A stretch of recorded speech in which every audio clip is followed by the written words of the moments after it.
Salut les amis, c'est Jojo, j'espère que vous allez bien. On se retrouve aujourd'hui dans une vidéo de présentation d'un objet assez petit, puisqu'on va parler du plus petit drone au monde qui embarque, attention, une caméra. Alors ce qu'il faut savoir, c'est que j'avais déjà présenté ce type de drone dans une vidéo il y a longtemps. C'était dans une vidéo spéciale JojoLbox. Et en fait, la différence entre celui que j'avais présenté et celui-ci, c'est que là, vous avez carrément une petite caméra. Et quand j'ai vu ça, je me suis dit que ça pouvait être sympa de vous en parler et de voir justement ce que ça vaut. Donc c'est un petit drone qui se nomme CX-10C. Je l'ai acheté une vingtaine d'euros sur Amazon. Si après ce test, ce produit vous intéresse, je vous mettrai le lien dans la description. Bref, maintenant je vous propose de vous le déballer. Alors, ça se déballe comment? Je crois que ça s'enlève. Ouais, ça s'enlève. Ok, voilà.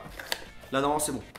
Ouais. En bas, nous avons la petite télécommande. Elle est toute petite. Bon, ça commence bien.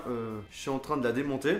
Voilà. C'est réparé. Donc, la petite télécommande pour piloter le drone. Ça fonctionne avec un petit câble USB pour pouvoir recharger le drone. En ce qui concerne l'autonomie, vu la taille de ce petit truc et vu les avis que j'ai pu voir, on tient environ 2 à 4 minutes. Tout dépend de votre utilisation. Après, je vous le dis direct, hein, ce petit drone va pas être le concurrent des drones de chez DJI par exemple.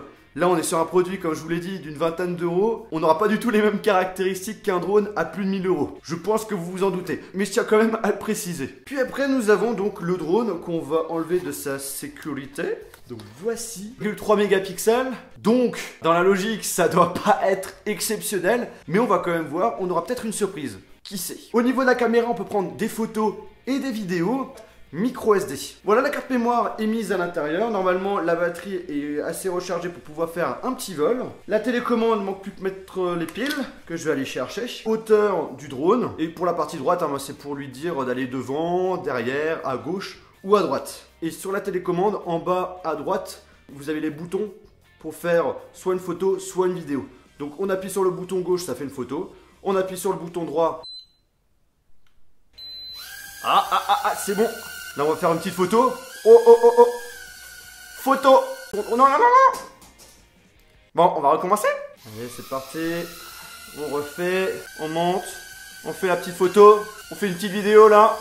Recule. Ouais. C'est chaud à manier, hein. C'est pas comme ceux de chez DJI, hein. Mais j'ai l'air quand même de me débrouiller, quand même, hein. Oh. On refait une petite photo. Attends, on va essayer de faire un selfie. Avance.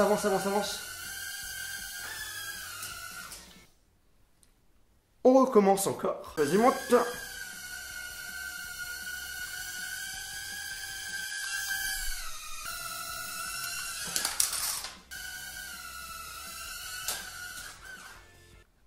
Je préfère mon DJI. Bon, vous vous en doutez, il faut quand même un temps d'adaptation pour pouvoir l'utiliser parfaitement. Mais par rapport à l'autre drone que je vous avais présenté l'année dernière, celui-ci a l'air d'être plus facile à manier. Maintenant, ce que je vous propose, c'est d'aller voir ce que nous propose comme qualité photo et vidéo ce drone. Pour ceux qui se posent la question, le temps de recharge, c'est une vingtaine de minutes. Et vous avez aussi des hélices de rechange. Vous avez 4 hélices en plus par rapport à ceux qu'on a déjà de base sur le drone. J'ai mon ordinateur, j'ai mis la carte mémoire dans l'ordi. Photo, qu'est-ce que ça donne? Alors j'ai fait plusieurs photos. Bon, sans doute au niveau de la qualité photo, c'est pas de la très bonne qualité, mais je m'attendais à pire. Et le selfie que j'ai voulu prendre, bon, au final, je l'ai pas pris à temps. Donc du coup, on n'a pas mon visage, mais c'est pas grave. Et la vidéo, ça m'intéresse. Est-ce qu'on a du son? Non, il n'y a pas de micro hein, sur le drone. Bah, j'ai envie de vous dire, on peut s'en douter tout simplement parce que on entendrait les hélices tourner, donc c'est pas forcément plaisant. Pour la vidéo, c'est un fichier AVI. Bah écoutez, pour la vidéo, c'est pas terrible, mais je m'attendais à pire. Je sais pas ce que vous en pensez. Justement, dites-moi ce que vous en pensez de la qualité vidéo et photo de ce petit drone. Pour une vingtaine d'euros, je trouve qu'il se débrouille quand même plutôt bien. Vous vous en doutez, c'est pas avec ça que vous allez faire des plans professionnels.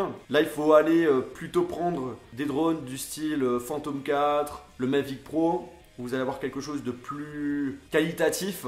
Mais bon, c'est pas le même prix, hein. 1000 euros, 20 euros, on peut pas trop comparer. Mais pour le prix, pour ma part, moi je suis étonné. Je m'attendais vraiment à pire. Par contre, ce que j'ai remarqué, c'est qu'il y a quand même un temps de latence. Genre quand j'ai envie de déclencher une photo, une vidéo, ça se déclenche pas tout de suite. Genre par exemple, l'histoire avec le selfie, ben ça n'a pas pris tout de suite. Ça l'a pris quand le drone est monté en haut. En tout cas, c'est une bonne petite trouvaille. Je suis bien content de vous l'avoir présenté en vidéo. Justement, je savais pas que ce petit drone existait avec une caméra embarquée. Si vous ne le saviez pas, maintenant vous le savez. Ça peut faire office de jolis petits cadeaux d'anniversaire, de Noël, et j'en passe. Et bien écoutez les amis, j'espère vraiment que cette vidéo sur ce petit drone, que ça vous a plu. Si c'est le cas, n'oubliez pas de lâcher un gros pouce bleu. Et bien entendu, comme d'habitude, on se retrouve dans une prochaine vidéo. Salut!